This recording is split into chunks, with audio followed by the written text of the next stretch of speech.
Just a couple random thoughts.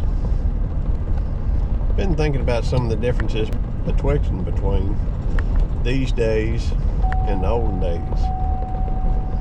I think that one thing that has kind of, I don't know, solidified in my mind, if you go through and think about the way things used to be, from what I understand, people used to have fruit trees in their yard. Today you say something about growing asparagus, and people like asparagus, I suspect. That's why it's so expensive. Anyhow, you talk about growing asparagus, and they say, well, doesn't that take a couple of years to grow before you can get anything off of it? Yeah, it does. But what they're thinking about is instant gratification. Back in the day, seems like people had a little bit better grasp of working towards something, planning something, working towards a goal. I don't think people have as much goals, or maybe they just run around clueless. I don't know. I know that I've spent a lot of time clueless, not really working towards anything in particular, just working to be working. I guess paying the bills. I guess you kind of foresee them bills coming up every month. But, working towards something that takes time, that takes effort. Something like, self-sufficiency. If everything hits the fan, and,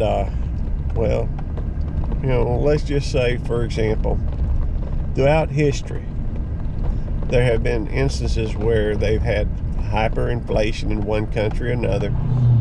There's been food shortages in one country or another. There's unintended consequences to pretty much everything. Take the Four Pest campaign out in, I think it was China. They tried to get rid of sparrows.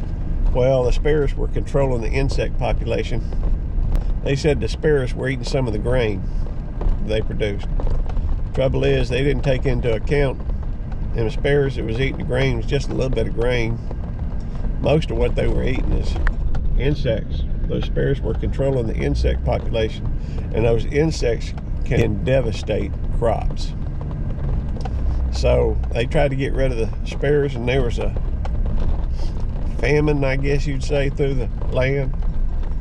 I hear tell that millions of people died on account of government trying to get rid of the sparrows. Anyhow, what I'm saying is that people like to say, that won't happen to me.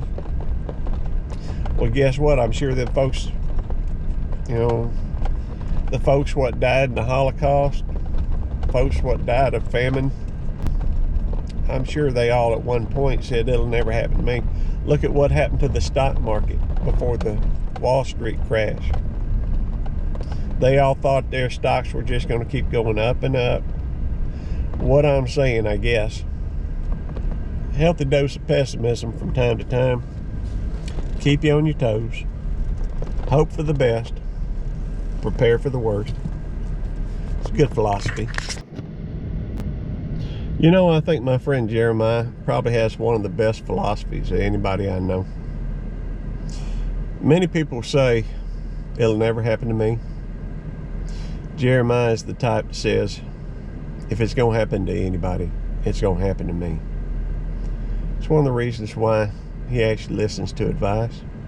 Most people only listen to your advice if you give them advice that agrees with what they want to do anyhow. It is the way it is, folks. Yep.